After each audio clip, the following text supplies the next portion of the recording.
Morning Lahore, सुबह खैर। एक नई सुबह के साथ मैं हूँ आपकी होस्ट मुनीबा आसिफ और आप देख रहे हैं अपना पसंदीदा प्रोग्राम जागो लाहौर। अगर मैं अपने हवाले से बताऊं तो मैं बिल्कुल ही ठीक ठाक हूँ और उम्मीद करती हूँ कि आप सब लोग भी ठीक ठाक होंगे और अपने चाहने वालों का खूब ख्याल रख रहे होंगे, अपने चाहने वालों की केयर किया करें, क्योंकि यही कुल असासा होता है। हमारे पास ही कुछ लोग होते हैं जो हमसे चाह रखते हैं, हमारी केयर करते हैं, हमारे बारे में सोचते हैं। तो अगर हम भी उनके बारे में सोचें ना तो एक वो लविंग और केयरिंग का जो एक एलिमेंट होता है ना वो बड़ा अच्छा हो जाता है। क्योंकि मैंने देखा है बहुत से लोग ऐसे होते हैं जिनको कोई ओहदा मिल जाता है या कोई वो बड़े इंसान बन जाते हैं, अगर ये कहें दौलतमंद बन जाते हैं, तो वो ना इन असासों का या इन रिश्तों का तकद्दुस या वो चीज़ें करना छोड़ देते हैं, वो केयर नहीं करते, उनके साथ वक्त नहीं गुजारते। लेकिन उनको नहीं पता कि जो दौलत और जो ये ओहदा है ना, ये इंसान को आर्जी तौर पर बड़ा करता है, लेकिन जो इंसानियत होती है, अच्छा इखलाक होता है, अपने इर्द गिर्द जो मौजूद लोग होते हैं उनसे बर्ताव इंसान को हमेशा बुलंद दर्जे पर रखता है। इसलिए अपने रिश्तों की केयर किया करें। आपको पता है कि मौसम की शिद्दत में एक मरतबा फिर इजाफा होता जा रहा है और जो एक तासुर भी मिल रहा था कि सर्दी खत्म हो गई है, वो बिल्कुल ही जायल हो गया है। हम देखते हैं कि सुबह और शाम के औकात में अच्छी खासी अब सर्दी महसूस होती हमें नजर आ रही है और धुंध और स्मॉग का जो मिक्सचर है ना, ये अपनी जगह भी मौजूद है और सर्दी हमारी स्किन को बहुत ज़्यादा मुतासर करती है और इस तरह की जो फ़ज़ाई आलूदगी होती है ये भी हमारी स्किन को बहुत ज़्यादा मुतासर करती है। तो इसलिए अपनी स्किन का ख्याल रखा करें और रंग गोरा करने के जो शौकीन अफराद है ना, वो तो ज़्यादा एहतियात करें, क्योंकि शहर में जाली क्रीम्स की फरोख्त का धंधा उरूज पर है।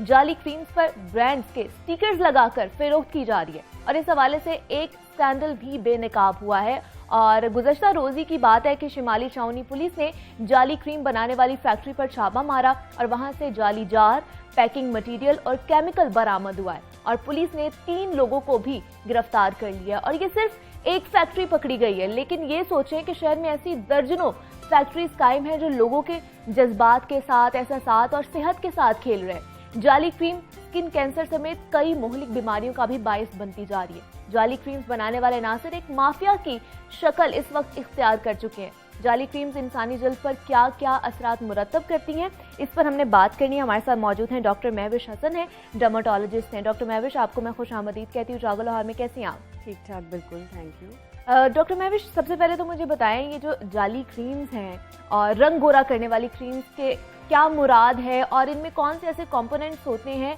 जो नुकसानदेह होते हैं, जो बाकी क्रीम्स में नहीं होते? देखिए, जो मेन 2 कंपोनेंट्स हैं जो बहुत नुकसानदेह हो सकते हैं जिल्द के लिए भी और अंदरूनी अज़ा के लिए भी, वो उनमें से सबसे पहले मैं स्टीरॉइड्स का नाम लूँगी और उसके बाद मरकरी। अगर ये दोनों चीज़ें इसमें मौजूद हैं फिर तो आप बहुत ज़्यादा नुकसान के लिए तैयार हो जाएं। और स्टीरॉइड्स भी मुख्तलिफ पोटेंसीज़ के आते हैं, तो हमें आइडिया नहीं होता कि अगर हाई पोटेंसी का स्टीरॉइड है और वो जिल्द पे लग रहा है, चाहे छोटी सरफेस एरिया पे लग रहा है, तो वो एब्जॉर्ब होगा और वो अंदरूनी अज़ा को भी असरअंदाज करेगा। तो ये कितना ख़तरनाक है हमारी स्किन के लिए और क्या इसके साथ साथ हमें और भी बीमारियां लग सकती हैं और भी बीमारियों का शिकार हो सकते हैं हम? देखिए, स्किन वाइटनिंग के लिए ख़वातीन क्योंकि ये इस्तेमाल करती हैं रोज़ाना की बुनियाद पे, उसमें ये होता है कि अगर आप स्टीरॉइड इसमें मौजूद है और आप लगा रहे हैं और एक दिन के लिए भी क्रीम चेहरे पे लगी है, इसका मतलब है कि वो एब्जॉर्ब हुई है बॉडी में। अच्छा। उससे जो लोकली साइड इफ़ेक्ट्स आएंगे जो कि चेहरे पे आएंगे, सबसे पहले उसमें मैं सबसे ज़्यादा नाम लूँगी कि चेहरे पे छाइयाँ बनने का चांस है, दाने बनने का चांस है और बहुत ज़्यादा बाल जो है वो बढ़ जाते हैं चेहरे के, जिसके लिए फिर ख़वातीन को लेज़र हेयर रिमूवल की तरफ मूव होना पड़ता है मजबूरन। इसमें यह है कि अगर आप इसको लॉन्ग टर्म यूज़ के लिए, ज़ाहिर है वो इस्तेमाल ख़वातीन करती हैं, वक्ती फ़ायदा आपको बहुत ज़्यादा लगता है, लेकिन जैसे ही आप इसको छोड़ते हैं या नहीं छोड़ रहे तो आफ्टर 1 और 2 ईयर्स ये आपकी जिल्द को बहुत बारीक कर देंगी। जिल्द के नीचे बहुत बारीक सी स्पाइडर वेन्स होती हैं, ब्लड वेसल्स, जो नज़र आना शुरू हो जाती हैं, फिर वो शायद मेकअप से भी नहीं छुपा सकते आप। और उसको ट्रीटमेंट करना बहुत मुश्किल है और टाइम टेकिंग है, तो इसलिए बहुत कम जो है वो इसका इस्तेमाल ना होने के बराबर रखना चाहिए ख़वातीन को। क्योंकि ये वर्थ इट नहीं है। आप वक्ती फ़ायदा लेने के पीछे शायद लाइफ लॉन्ग नुकसान जो है वो। तो आपके पास डॉक्टर महविश ऐसे केसेस आते होंगे जिन्होंने गलत क्रीम्स रंग गोरा करने वाली इस्तेमाल की होंगी, तो उनका ट्रीटमेंट कितना मुश्किल है और कितना वक्त लगता है उनका ट्रीटमेंट करने के लिए? सबसे पहले तो मैं ये कहूँगी कि पेशेंट जब आता है इस तरह का जिन्होंने ये क्रीम्स इस्तेमाल की होती हैं, वो चाहे हमें बताएं चाहे ना बताएं, हमें एक झलक में पता चल जाता है कि उनकी जिल्द देख के कि ये इस्तेमाल कर रहे थे। और जब हम उनसे फिर पूछते हैं तो फिर वो बताना शुरू करते हैं कि शायद पिछले 4-5 साल से वो इस्तेमाल कर रहे थे। उसमें ये होता है कि पहले तो उनको कन्विंस करना कि ये क्रीम्स आपके लिए नुकसानदेह है, इसमें भी टाइम लगता है। और किसी भी ट्रीटमेंट की तरफ जाने से पहले हमें जिल्द को नॉर्मल करना पड़ता है ताकि वो दूसरी जो मेडिकेशंस हैं उनको टॉलरेट कर सके, क्योंकि जिल्द बारीक हो गई है। अब हमने उसकी जो नेचुरल लेयर्स हैं उनको रिवाइव करने की पूरी कोशिश करनी है, सो दैट हम उनका ट्रीटमेंट आगे कर सकें, जिसमें लेजर्स भी करनी पड़ती हैं। लॉन्ग टर्म जो है वो उनको अगर बाल ज़्यादा हो गए हैं तो ऑफ कोर्स हमें लेज़र हेयर रिमूवल के मुख्तलिफ सेशंस करने पड़ेंगे। अगर उनकी छाइयाँ हो गई हैं वो और भी ज़्यादा फ्रस्ट्रेटेड है पेशेंट के लिए, बिकॉज पेशेंट तैयार नहीं होता इनको छोड़ने के लिए, क्योंकि छाइयाँ वक्ती तौर पे बेहतर भी हो रही थी। उसके बाद उनके लिए वो साल एक गुजारना कि जिसमें हमने उनकी वाइटनिंग क्रीम्स छुड़वानी है और उनको ट्रीटमेंट पे डायरेक्शन में लेके जाना है, ये साल बहुत ही सब्र आजमा कह लें पेशेंट के लिए होता है। और क्योंकि इसमें उनका कसूर भी नहीं है, हमारा एक मुआशरा ऐसा है कि जो तो क्यों हमारा इतना रवाज चला गया हुआ है कि हमारा रंग गोरा होगा तो हम अच्छे दिखेंगे, हम क्यों नहीं अपनी ही स्किन में कंफर्टेबल होते? बिल्कुल, देखें यही अवेयरनेस देने की बात है कि हमारी एशियन स्किन है, हमारी कॉकेशियन स्किन नहीं है। एग्जैक्टली। एशियन स्किन में हमारा जो गंदमी रंग है वो बहुत ज्यादा अट्रैक्टिव अल्लाह ताला ने बनाया, उसको क्लियर होना चाहिए, दाने नहीं होने चाहिए, चेहरे पे छाइयाँ नहीं होनी चाहिए, होनी चाहिए, आपकी स्किन होनी चाहिए, फ्रेश होनी चाहिए ज्यादातर। बिल्कुल, आपको इवन टोन के लिए ही मेहनत करनी चाहिए, ना कि उसको गोरा करने के लिए, क्योंकि शॉर्ट कट है ही नहीं टूवर्ड्स के हम इसको बिल्कुल आपका जेनेटिकली एक जो रंग बना हुआ है हम उसको चेंज ही कर दें, ऐसा बिल्कुल पॉसिबल और शॉर्टकट में ये भी देखें डॉक्टर महविश, मैंने बहुत से लोगों को देखा है जो ये फेयरनेस क्रीम्स लगा रहे हैं, लेकिन जब वो छोड़ते हैं उनको तो उनका रंग बिल्कुल डल हो जाता है। बिल्कुल ऐसे अपने कलर से भी जो उनका ओरिजिनल कलर होता है उससे भी डल होना शुरू हो जाता है वो। बिल्कुल ऐसे है, और ख़ास तौर पे डल ही नहीं बल्कि उसके साथ साथ 2-3 और चीज़ें भी आ जाती हैं जो कि तकरीबन उनको 4 से 5 साल का अरसा लगता है उस चीज़ को से निकलते हुए। और शायद छाइयाँ कभी ठीक ना हो सके, ऐसी रेशो है 1 to 2% लोगों की जिनको हम बता देते हैं कि ये बहुत डीप है, ये ठीक होने का चांसेस ना होने के बराबर है, तो आपको सन ब्लॉक किसी न किसी मेडिसिन पे रहना पड़ेगा इनको कंट्रोल में रखने के लिए। तो मुझे ये बताइए हमारे नाजरीन को भी कि जब हम ये लगाते हैं, ये वाइटनिंग क्रीम्स लगाएंगे जो लोग, तो वो उनकी स्किन कितने डीप तक वो खतरनाक और डैमेज हो जाती है, जिसको हील करना बहुत ज्यादा मुश्किल है, और कितना टाइम लगता है हील होने में? देखिए सबसे पहले तो जो टॉप की लेयर होती है जिसको हम एपिडर्मिस बोलते हैं वो तो बिल्कुल खत्म हो जाती है। ठीक है, दैट्स वाई जो बारीक वेन्स हैं वो नजर आना शुरू हो जाती हैं, या आप धूप में जाते हैं आपको सुर्खाई नुमाया नजर आना शुरू होती है। अच्छा, ये भी एक मिसकंसेप्शन है, शुरू में ख़वातीन समझती हैं कि ये थोड़ी सी हमारी सुर्खाई अच्छी लग रही है, हम ये कंटिन्यू रखते हैं क्रीम्स, लेकिन होता वो ये है कि ये इसको स्टीरॉयड इंड्यूस्ड रोज़ेशिया बोलते हैं। पहले तो रेडनेस होती है चेहरे पे, उसके साथ साथ दाने भी रेडनेस के साथ आना शुरू हो जाते हैं, और फिर जब हम इनको ठीक कर लेते हैं तो पता चलता है कि नीचे छाइयाँ भी थी। तो ये तीनों चीज़ें और बालों का ज़्यादा होना चेहरे पे, ये तो लोकल साइड इफ़ेक्ट्स में रूटीन में शामिल है।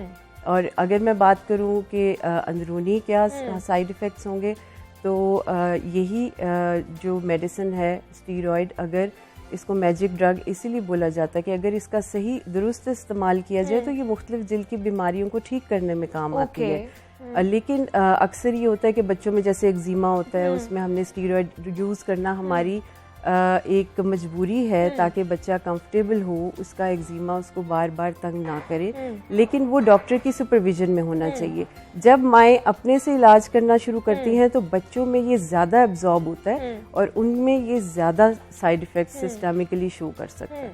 तो मुझे ये बताइए डिफरेंस ये वाइटनिंग क्रीम्स में और एक हम लोग यूज़ करते हैं हाइड्रेट रखने के लिए अपनी स्किन को, इन दोनों में डिफरेंस क्या है? देखिए, हाइड्रेटिंग जो स्किन क्रीम्स हैं उसमें सबसे टॉप में अगर किसी इंग्रेडिएंट का नाम लूंगी तो वो हाइलुरोनिक एसिड है, ठीक है, जो हमारी अपनी स्किन में पहले ही मौजूद है और वो सपल रखता है उसको, थोड़ा सा हाइड्रेट रखता है स्किन को, और सिंथेटिकली मेड हम बाहर से उसको लगा सकते हैं। उसके साथ ग्लिसरीन होती है इन क्रीम्स में, हाइड्रेटिंग क्रीम्स में लानोलिन होता है जो हमारे मॉइस्चराइज रखता है चेहरे को। तो इसमें कोई ऐसा इंग्रेडिएंट नहीं होता लाइक स्टीरॉयड, मरकरी, और आजकल जो पाकिस्तान का एक इदारा है PCSIR जिसने स्टीरॉयड्स को हिडन किलर करार दिया हुआ है वुमेन के लिए, कि आप देखें कि स्टीरॉयड्स या मरकरी ये जो कॉस्मेटिक में या कॉस्मेस्यूटिकल्स क्रीम्स में भी तो नहीं है।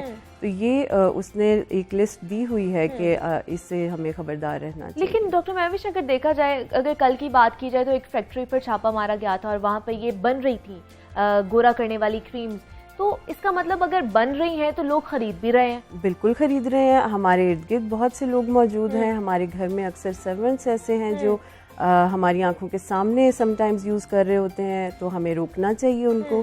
Being part of the nation, हमें अपने इर्द गिर्द जो 8 से 10 लोग हैं एटलीस्ट उनको इन्फॉर्म रखना चाहिए कि ये हमें यूज़ नहीं करनी चाहिए, क्योंकि इसके नुकसान बहुत ज़्यादा हैं। क्योंकि ऐसे क्रीम्स को देखकर ही या उनकी क्वालिटी से ही पता चल जाता है कि ये क्रीम जो है ये जाली है या नकली है। लेकिन कुछ ऐसी भी क्रीम्स हैं मतलब जो हाई ब्रांड्स की, अच्छे वाले ब्रांड की, लेकिन उनकी भी नकल निकल आई हुई है।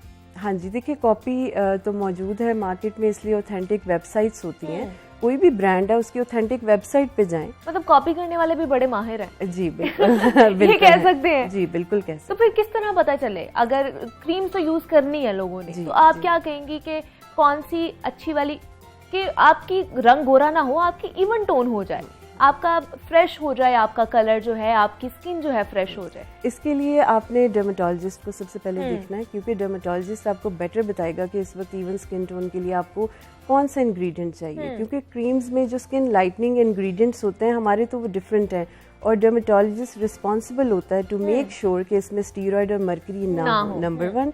नंबर 2, इसमें आर्बिटिन आ जाता है, कोजिक एसिड आ जाता है, रेटिनॉइड्स आते हैं।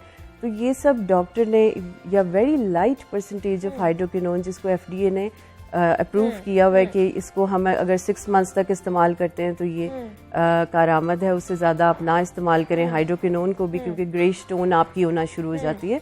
तो इसमें हमें डर्मेटोलॉजिस्ट की बात को बहुत ज़्यादा फॉलो करना चाहिए। और जब हमें लगे कि इवन स्किन टोन हो गई है तो उसको मेनटेन करने के लिए हमें सारी तगोदो रखनी चाहिए, मेंटेनेंस की तरफ आना चाहिए, ना कि हम शॉर्टकट ढूंढें कि हम यहाँ से क्रीम उठा लें, यहाँ से। अगर आप कोई कॉस्मेस्यूटिकल क्रीम लेते भी हैं, बहुत से अच्छे ब्रांड्स हैं, तो अपने डर्मेटोलॉजिस्ट को ज़रूर लूप में लें, उनसे पूछ लें कि क्या वो इंग्रेडिएंट्स अपने डर्मेटोलॉजिस्ट को दिखा दें और पूछ लें कि क्या ये यूज़ करना सेफ है। और अगर हम किसी अच्छे मयार की कर भी रहे हैं तो उसकी कितनी क्वांटिटी हमें यूज़ करनी चाहिए? देखिए, अगर मैं कहूँ कि लेट्स से कि हमारी ये फिंगर टिप है, जो टॉप इसका हमारी एक लेयर है पतली सी, बस इतना यूनिट हमें फुल फेस के लिए जो है वो हम इस्तेमाल कर सकते हैं।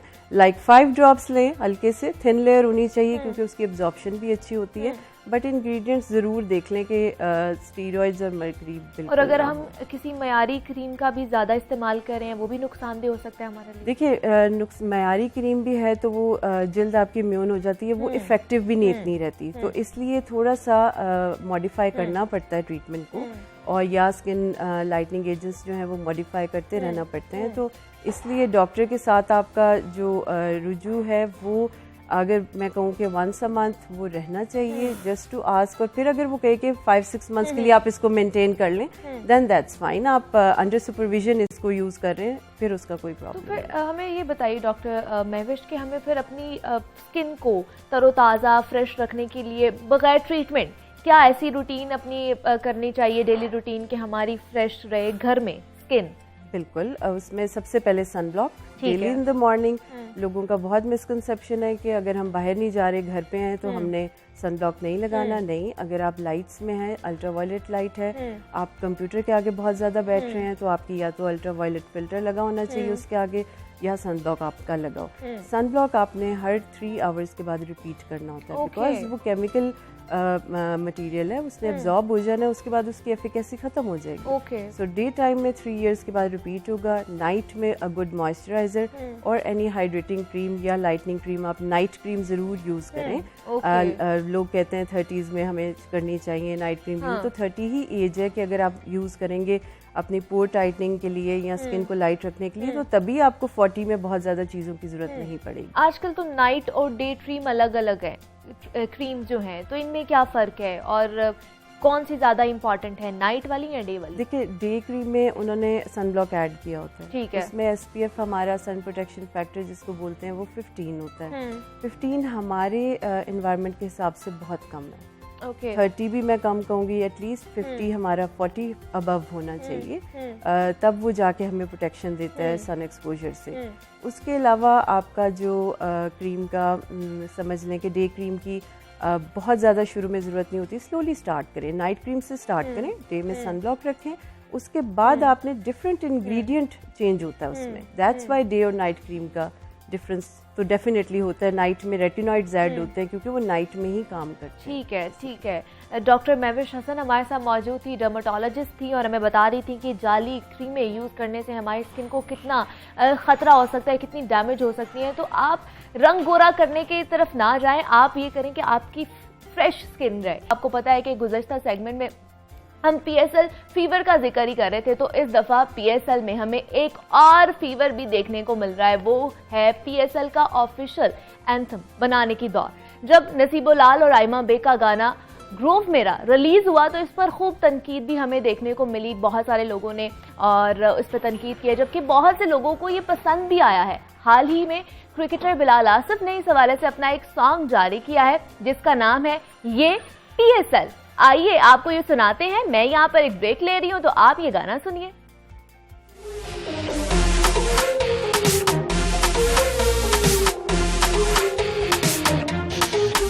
पाकिस्तान की है शान, हर धड़कन की है जान, ये हर सूबे की देखो लोगों अपनी एक पहचान, क्योंकि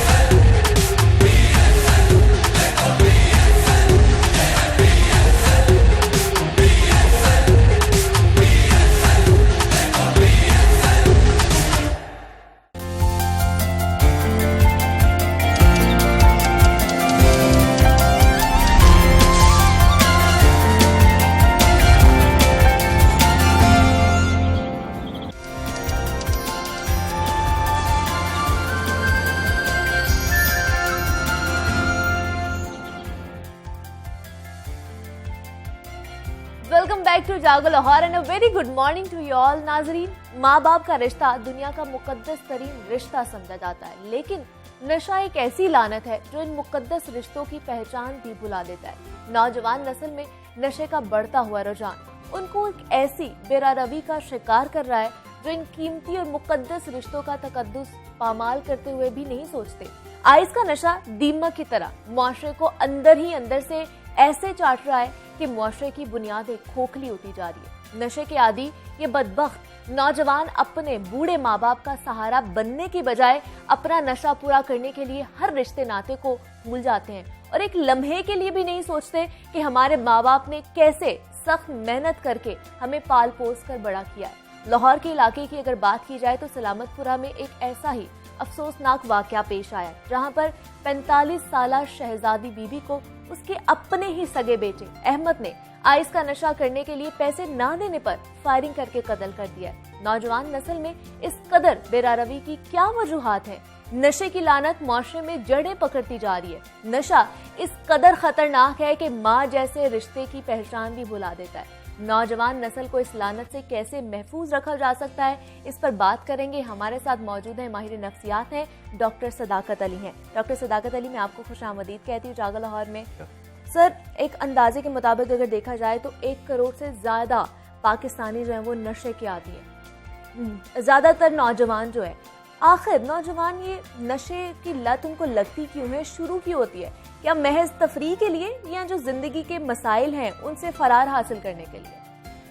अच्छा, जितने किस्म के लोग नशा करते हैं उतनी ही वजूहात होती हैं नशा करने की, ठीक यानी है। हर आदमी जो नशा करता है उसके पीछे एक अलग से ही कहानी नज़र आती है। लेकिन अगर कोई आप एक वजह ढूंढना चाहते हैं तो आप यूँ समझ लें कि जो इंसानी दिमाग है अगर वो सही तरह डेवलप नहीं होता, सही तरह वो फंक्शन करना नहीं सीखता, तो उससे नशा करने की एक तलब सी पैदा होती है। ठीक है। आप एक सादा सा लफ्ज़ है जिसे डिस-ईज़ कहते हैं, डिस-ईज़ या डिजीज़। तो इसका मतलब सिर्फ ये है कि जब आपको आसानी महसूस ना हो, मुश्किल महसूस होने लगे किसी मामले में, तो फिर करीब में कोई ना कोई मशवरा दे सकता है। बिल्कुल ऐसा ही है। और अवेलेबिलिटी चूँकि ड्रग्स की मुआशरे में बहुत ज़्यादा है, लोगों को पता है। फिर ऐसे प्रोफेशन है जहाँ ड्रग्स लोगों के हाथ में होती हैं, जैसे डॉक्टर, नर्सेज या मेडिकल स्टोर वाले। तो जब कुर्बो जुआर में अंबार लगे हों, यानी नशे के, जो कि लीगल भी हो सकते हैं, इलीगल भी हो सकते हैं, लेकिन एक वजह बहरहाल मौजूद है कि अगर इंसान का दिमाग सही तरह नशोनुमा नहीं पाता और फंक्शन करना नहीं सीखता, तो उससे नशे के इम्कानात बढ़ते जाते हैं। यही वजह है कि जो हाई अचीवर्स हैं, आप देखें कि वो भी नशे की तरफ बड़ा रुझान होता है। और मुआशरे में जितने भी हाई अचीवर्स हैं, चाहे वो डॉक्टर्स हों, लॉयर्स हों, इंजीनियर्स हों या पायलट्स या कोई भी फॉर दैट मैटर CEOs हैं, तो उनके अंदर ख़ास तौर पर ये जो आपने आइस के नशे का जिक्र किया, ये इसका इस्तेमाल बेपनाह है, क्योंकि ये सेंट्रल नर्वस सिस्टम को स्टिमुलेट करता है और एक फॉल्स खुशी की कैफियत जो कि उसके इख्तियार में होती है, जैसे को बटन ऑन करें तो खुशी की कैफियत डेवलप होना। अगर आम आदमी इस बात को समझना चाहता है तो चाय कॉफ़ी जो आम तौर पर हम सब तकरीबन पीते हैं, तो चाय कॉफ़ी में जो कैफीन होती है ये आइस की छोटी बहन है। ओके। आप यूँ समझिए कि जो चाय का असर होता है उसी को आप सैकड़ों हज़ारों से ज़रब दे लें और एनहांस कर ले, तो समझिए कि ये आइस का नशा है और उससे भी आगे फिर कोकेन का। तो ये जो चाय कॉफ़ी है, फिर रिटलिन एक ड्रग है जो कि ख़ास तौर पर स्टूडेंट्स और मेडिकल स्टूडेंट्स इससे भी ज़्यादा इस्तेमाल करते हैं, क्योंकि उनसे वक्ती तौर पर उनको लगता है कि उनके जो दिमाग की एफिशिएंसी है वो बढ़ गई है। जैसे चाय के बारे में मैंने अर्ज़ किया, तो हम आप सब जानते हैं कि लोग ज़रा भी सुस्ती महसूस करते हैं या कोई काम करने के दिल नहीं करता और वह थके हुए हों या कोई नींद आ रही हो, तो ये चाय के ज़रिए, कॉफ़ी के ज़रिए और कोको कोला या इस तरह के जो ड्रिंक्स हैं जिनके अंदर कैफ़ीन होती है, फिर एनर्जी ड्रिंक्स में कैफ़ीन होती है, तो आप आइसक्रीम में देखें कैफ़ीन डाली जा रही है और बहुत सारी ऐसी चीज़ें आपको मार्केट में मिलती हैं जिनके अंदर कैफ़ीन हो, हत्ता कि शैम्पू, कंडीशनर्स ऐसे आ गए कि जिनमें कैफ़ीन होती है। तो इससे आप अंदाज़ा करें कि इंसान अपनी कमी कमजोरी क्या हम ये कह सकते हैं कि ये फर्स्ट स्टेप है जहाँ से हम नशे के आदी बनते हैं? देखिए, जहाँ भी कमी कमजोरी आप महसूस करते हैं और आपको पता चल जाता है कि मैं नहायत खामोशी से अपनी उस कमी और कमजोरी को वक्ती तौर पर ही सही दूर कर सकता हूँ, तो इंसान शॉर्ट टर्म फिक्स या जुगाड़ का बड़ा कायल है। तो आज का दिन अच्छा निभाने के लिए, आज का डंग टपाने के लिए जो नशे का इस्तेमाल है ये लोग शुरू करते हैं, फिर उनको उससे आदत पड़ जाती है, डिपेंडेंस हो जाती है, फिर एक स्टेज होती है कि जिसमें एडिक्शन आ जाती है और ये जिस्मानी बीमारी है कि उनका जिस्म इवन ड्रग्स को सही तरह इस्तेमाल भी नहीं कर सकता और फिर भी वो ड्रग्स लेना जारी रखते हैं। ये ऐसे ही है कि जो लोग मिठाई खाते हैं, डायबिटिक्स, उनका जिस्म उनको मिठाई को या मीठी चीज़ों को सही तरह इस्तेमाल नहीं कर सकता, लेकिन फिर भी वो बाज नहीं आते, फिर भी वो मीठा लेते रहते हैं, उनको क्रेविंग्स होती रहती है। तो सर, अगर देखा जाए तो ये इतना एक लानत समझी जाती है, एक घटिया अमल समझा जाता है कि इसके बाद हम अपने रिश्तों को भूल जाते हैं। हमारे जैसे माँ बाप जैसा तकद्दुस वाला रिश्ता है, मुकद्दस रिश्ता है, हम उसको भूल जाते हैं। अभी गुज़श्ता रोज़ की बात की जाए तो एक बेटे ने खुद ही अपनी माँ को फायरिंग करके कत्ल कर दिया है। तो हम क्यों नहीं अपनी नौजवान नस्ल को ये समझा पा रहे कि ये कितना गलत अमल है? दुनिया भर में कोशिश की जा रही है कि सबको ये समझा दिया जाए, और अब सोशल मीडिया और इलेक्ट्रॉनिक चैनल्स की मदद से जो आगाही के प्रोग्राम होते हैं वो उनका सबका मकसद यही है कि दुनिया को समझा दिया जाए। लेकिन असल मसला कुछ यूँ है कि लोगों को ये नहीं बताया जाता कि अगर वो ड्रग्स ना करें तो वो कैसे अपने दिमाग की फंक्शनैलिटी को नॉर्मल रखें और कैसे वो खुशबाश रहें और चाको चौबंद रहें, चुस्त रहें और अपने काम करें। तो जस्ट ये कह देना कि ड्रग्स इस्तेमाल ना करें, ये काफ़ी नहीं है। ये बताना बहुत अहम है कि वो कौन सा लाइफस्टाइल है कि जिससे आपको ड्रग्स यूज़ करने की कभी ज़रूरत ही पेश नहीं आएगी। अगर 3-4 छोटी मोटी चीज़ें हैं जो कि अगर आप अपनी ज़िंदगी में समो लें तो आपको कभी भी ड्रग्स इस्तेमाल करने की ज़रूरत पेश नहीं आएगी। जिनमें पहली चीज़ है कि आप वॉक करें, ठीक है, जिसमें कोई खर्च नहीं आता। बिल्कुल ऐसे ही फिर है कि नींद पूरी करें। कोई भी शख्स जो रात को 9-10 बजे सोने वाला है उसको कभी ड्रग्स का इस्तेमाल करते हुए आप नहीं देखेंगे। ठीक है। तीसरी चीज़ है कि अपनी डाइट को ऐसा रखें कि जो सस्ते खाने होते हैं यानी गोश्त वगैरह ना खाएं और तकरीबन वेजिटेरियन डाइट की तरफ रुजू करें। और चौथी चीज़ है कि आपस में जो झगड़ा फसाद है, जो चीखना चलाना है या गिले शिकवे हैं, ये अगर हम छोड़ दें तो ये 4 चीज़ें मिलके हमारे अंदर वो खुशी की कैफियत पैदा करेंगी जो कि मुफ्त में मिलती है और हमेशा आपको मैसर रहती है। लेकिन सर अब अगर अभी देखा जाए नौजवान नस्ल की हम ज़्यादा बात करें कि उनमें बहुत ज़्यादा रुझान है और अब तालीमी इदारों में भी खुलेआम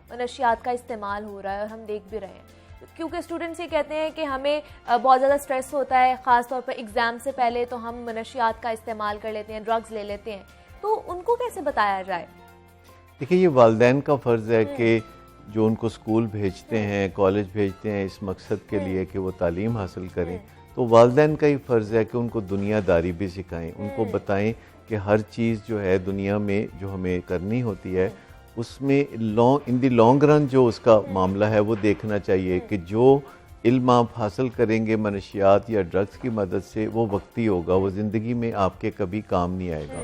तो क्या दिमागी सलाहियत सही होती है, बेहतर होती है? स्टूडेंट्स का ये मानना है। वक्ती तौर पर इसमें कोई शक नहीं। जैसे चाय के 1-2 कप पीने के बाद बंदा ज़रा थोड़ा चाको चौबंद हो जाता है, तो ऐसी ड्रग्स हैं जो कि वो इस्तेमाल करते हैं इम्तिहान से चंद दिन पहले और इस तरह पास होने की कोशिश करते हैं, लेकिन ज़िंदगी में ऐसे लोगों को हमने बहुत नाकाम होते देखा है। और स्टूडेंट्स का मामला ये है कि अभी उनका जो दिमाग है वो नशो नुमा पा रहा होता है, क्योंकि इंसान का जो दिमाग है वो आहिस्ता आहिस्ता नशो नुमा पाता है। पैदा होते ही दिमाग मुकम्मल नहीं होता।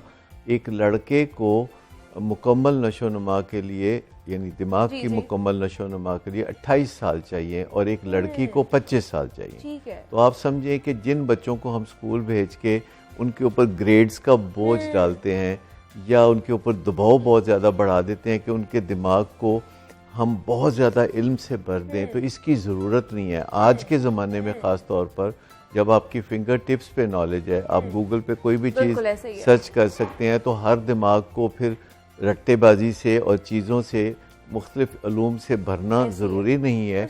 उनके अंदर नशो नुमा के जो तरीके हैं या सीखने का जो एक प्रोसेस है, इसकी महारत होनी चाहिए कि कोई अगर सीखना चाहता है तो उसको पता हो कि मैं कितनी प्रैक्टिस करूँगा तो ये चीज़ मैं सीख सकूँगा। क्योंकि वक्ती तौर पर हमें लगता है कि हमने फ़ौरन सीख लिया है, अगर किसी चीज़ का पता चल जाए, फिर जब हम करके देखते हैं तो वो काम हमसे होता नहीं।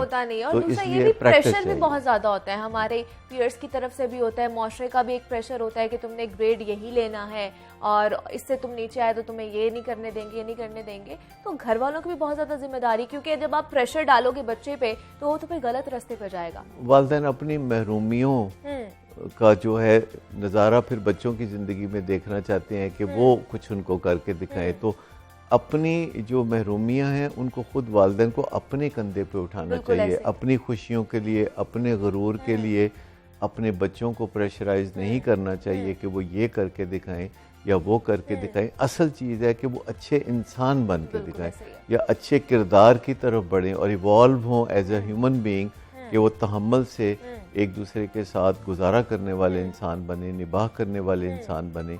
अब देखिए, जितने भी हमारे यहाँ हाई अचीवर्स हैं या हाईली क्वालिफाइड लोग हैं, उनकी जो ज़ाती ज़िंदगी होती है, जो उनकी खानगी ज़िंदगी होती है, वो बहुत तकलीफ़ दह हद तक नाकाम होती है, डिस्टर्ब होती है। तो जब सब कुछ कर करा के आपने अपने आप को PhD भी बना लिया, बड़े डॉक्टर भी बन गए और 35-40 साल की उम्र में आपकी ज़िंदगी जो है रंजो अलम से अगर भरी पड़ी है और फिर आप ये परवाह नहीं करेंगे कि आप ड्रग इस्तेमाल करते हैं कि नहीं करते, फिर जो चीज़ भी आपको वक्ती तौर पर सहारा देती है तो आप उस चीज़ की तरफ बढ़ जाएंगे।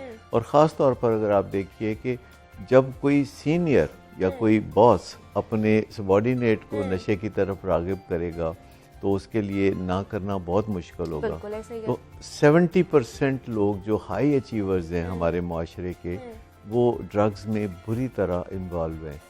और ये बात बज़ाहिर दूसरे लोग नहीं देख पाते, क्योंकि ऐसे लोग बज़ाहिर देखने में बहुत उनकी पॉम्प एंड शो होती है। सेलिब्रिटीज़ को आप देखें जिनको फेम हासिल होती है, दुनिया में दौलत और शोहरत और हर चीज़ हासिल होती है, तो ज़्यादातर देखिए कि सेलिब्रिटीज़ के अंदर ड्रग्स का और नशे का रुझान बहुत ज़्यादा होता है और उन्हें ही देख के वो लोग ये रास्ता अपनाते हैं। मतलब हमारी कम्युनिटी, हमारी जो कंपनी है वो बहुत ज़्यादा हमारे ऊपर अमल दखल रखती है, ये शेप अप करती है। हमारे इर्द गिर्द जिस किस्म के लोग होंगे वही हमें शेप अप करेंगे।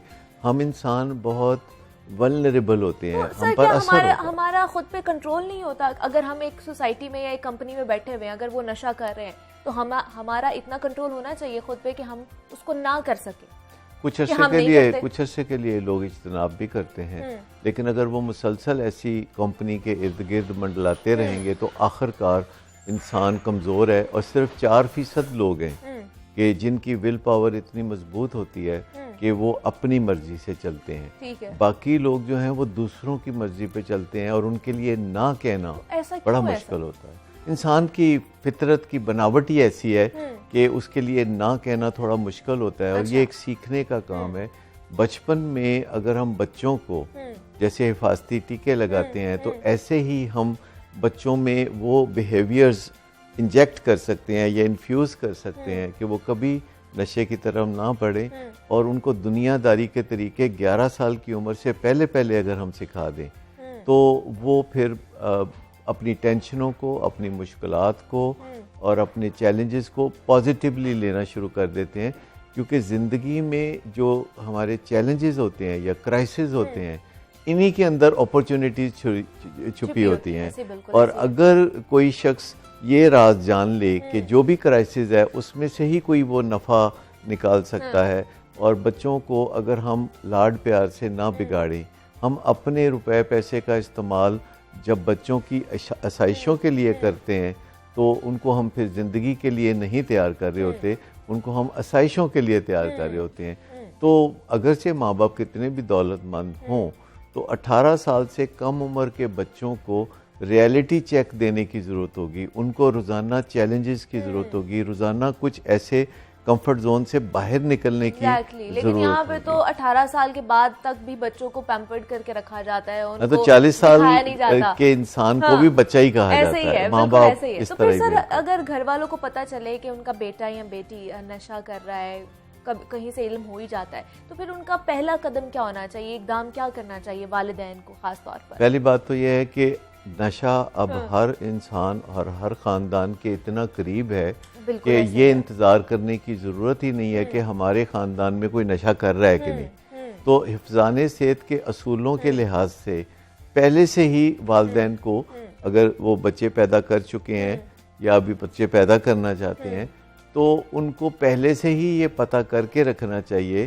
कि इंसान नशे की तरफ क्यों बढ़ता है और उसको कैसे रोका जा सकता है। क्योंकि हम किसी को किसी चीज़ का शौक़ भी दिला सकते हैं और किसी चीज़ से मुतनफ़र भी कर सकते हैं। तो अगर हम अपने बच्चों को छोटी उम्र में बता दें, जब हम उनको बुनियादी कल्चर के राज़ो नियाज़ बता रहे होते हैं, मज़हब की बातें बता रहे होते हैं या उनको फ्यूचर के ख्वाब दिखा रहे होते हैं, तो हमें उनको वाज़ेह तौर पर बताना चाहिए कि ज़िंदगी में जो ड्रग्स हैं ये एक हकीकी ख़तरा है और मुआशरे से कहीं ज़्यादा ये ख़तरा यूनिवर्सिटीज़ में पाया जाता है। और यूनिवर्सिटीज़ में भी जहाँ जो नामी ग्रामी दुनिया भर की यूनिवर्सिटीज़ हैं, उनके अंदर नशे का मामला उतना ही ख़राब है। तो इससे आप अंदाज़ा करें कि बेहतरीन से बेहतरीन यूनिवर्सिटीज़ में भी तलबा नशे की तरफ अगर राग़िब होते हैं, तो इसकी एक वजह यह भी है कि वहाँ जो रोल मॉडल्स हैं, जो टीचर्स हैं, वो नशे के इस्तेमाल को मुनासिब समझते हैं। वो कभी एक नशे के तरफदार हो जाते हैं और कभी दूसरे के। और जब कोई नशे का आगाज़ करता है तो फिर वापस मुड़ के देखने की कोई खास गुंजाइश नहीं होती और वो देख भी नहीं सकते क्योंकि वो नशे में इतने डूब चुके होते हैं कि उनकी जो सोचने समझने की सलाहियत है वो ही खत्म हो गई होती है। डॉक्टर सदाकत अली हमारे साथ मौजूद थे, माहिर नफ्सियात थे। सर, आपका बहुत शुक्रिया कि आप हमारे यहाँ पर आए और हमें बड़े अच्छी अच्छी चीज़ें आप बता कर जा रहे हैं। तो नशा एक ऐसी लानत है जो हमारे आसपास के जितने रिश्ते हैं ना वो सारा कुछ खा जाता है, इवन कि हमारी अपनी जो पर्सनालिटी होती है ना हमें भी वो खा जाता है। तो नशे से बचिए और अपनी जिंदगी संवारिए जनाब। यहाँ वक्त हुआ एक छोटी सी ब्रेक, आप देखें नहीं जाना, मिलते हैं इस ब्रेक के बाद।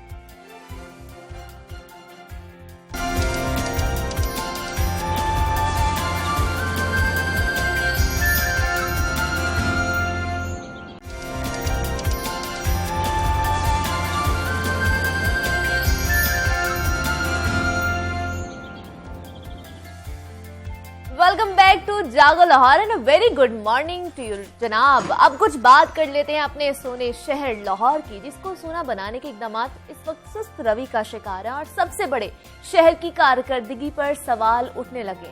डैशबोर्ड रिपोर्ट ने अफसरान की परफॉर्मेंस का पोल खोल कर रख दिया है और लाहौर के लिए 1 अरब 93 करोड़ 40 लाख की 253 तरक्याती स्कीम्स मंजूर की गई, जिनमें से 245 स्कीम्स के वर्क ऑर्डर जारी किए गए हैं, लेकिन लाहौर की सिर्फ 70 स्कीम्स मुकम्मल की जा सकी हैं। शहर में मुफादे आमा की 183 तरक्याती स्कीम्स इल्तिवा का शिकार हैं और लाहौर की कारकर्दगी सबसे मायूस कुन रही है। 36 अजला में लाहौर का 32वां नंबर रहा है और बाकी तरक्याती मंसूबों की तरह अंडरग्राउंड वाटर टैंक की तामीर का मंसूबा भी इल्तिवा का शिकार है। फंड्स वाटर टैंक प्रोजेक्ट के आड़े आ गए हैं। मंसूबा मतलूबा हदफ अपना पूरा ही नहीं कर सका। 1 साल में सिर्फ लॉरेंस रोड पर ही वाटर टैंक बनाया जा सका है और मॉनसून से कबल 9 वाटर टैंक्स बनाए जाने थे। गुज़श्ता रोज कमिश्नर लाहौर जुल्फ़िकार घुमन की ज़ेर सदारत डिप्टी कमिश्नर्स DPOs कॉन्फ्रेंस का इनेकाद किया गया था और कमिश्नर लाहौर डिवीजन का कहना है कि तरक्याती स्कीम्स के हवाले से लाहौर के काम से मुतमईन नहीं हूं मैं और तरक्याती कामों में सुस्त रवि की वजह से सारा डिवीजन पीछे रह गया है। तरक्याती मंसूबों की इल्तिवा की वजूहात क्या हैं और रिपोर्ट में और क्या क्या इंकशाफात सामने आए हैं, इस पर हमने बात करनी है। हमारे साथ मौजूद हैं सीनियर रिपोर्टर हैं लाहौर न्यूज़ के इमरान अकबर। इमरान, मैं आपको खुश आमदीद कहती हूँ। जागो लाहौर में कैसे हैं आप? जी मैं ठीक हूँ मुनीबा, माशाल्लाह सोना लाहौर है जी। और जब हम सोने लाहौर की बात करते हैं तो उसमें यही कहा जाता है कि मैं लाहौर आया और पलट के जो वापस नहीं जाता, और वो कहता है कि लाहौर लाहौर है। बिल्कुल ऐसे और है। इस वाले से शहर लाहौर की अगर बात करें तो पूरा पंजाब जो है वो शहर लाहौर को देख के चलता है और एक हिरारकी सेट हो जाती है। मगर यकीन जाने देखें, बिलीव करें कि पिछले 2.5 साल से 1 अरब 93 करोड़ रुपया कुछ भी नहीं है शहर लाहौर के लिए। और 2019 में लगने वाली स्कीमें आपने खुद ही उसका पूरा ओसी पढ़ा है कि जी 70 स्कीमें सिर्फ अभी तक मुकम्मल हुई हैं। अच्छा, तो अभी कौन है फिर इसका जिम्मेदार कि स्कीमें जिम्मेदारी भी देखें और नजरअंदाज क्यों हो रहा है लाहौर? देखें, कहते हैं कि ना मफरूजा कह सकते हैं, दावा दे सकते हैं, फैसला नहीं दे सकते आप। अब मैं गवर्नमेंट की बात तो बाद में करूंगा, पहले मुझे बताएं कि फैसला साजी होने के बाद क्या ये फैसला साजी ऐसी तो नहीं है कि कोई पतंग उड़ रही हो और उसको हम हवा में तो रखें तो वो बिल्कुल ठीक रहती है, जब हम उसको साइड पे ले जाएं तो वो पतंग जो है वो गिरने शुरू हो जाती है। इसी तरह ये भी फैसला साजी की तरह ही है कि वो गिरने जो फैसले ना इनके वो सुबह कुछ होते हैं, शाम को गिरे पड़े होते हैं। और हमारी जो स्टोरीज होती हैं, हम इतनी मेहनत करते हैं और वही स्टोरीज 1 माह बाद भी देते हैं तो उसमें कोई भी रद्दो बदल नहीं आता। अब ये सूरत हाल है कि हर 1.5-2 माह बाद मैं इसको चेक करता हूँ डैशबोर्ड पे, मैं 1.5-2 महीने का टाइम देता हूँ, इस डैशबोर्ड पे जाकर चेक किया जाता है। और इन्हीं का अपना महकमा बल्दियात का डैशबोर्ड है जिसमें पंजाब की तमाम तरक्याती स्कीमों की रूटीन वाइज जो है रद्दो बदल होती है। अब ये कल 16/2/2021 की रिपोर्ट है जिसको हमने तकरीबन कोई 10:30 बजे हासिल किया और उसके बाद इसको बाकायदा तौर पर देखा, जाँच पड़ताल की। और इसी दौरान में कहते हैं किस्मत जब अच्छी हो, स्टोरी जब अच्छी हो तो उसके ऊपर अल्लाह ताला की तरफ से मदद आनी शुरू हो जाती है।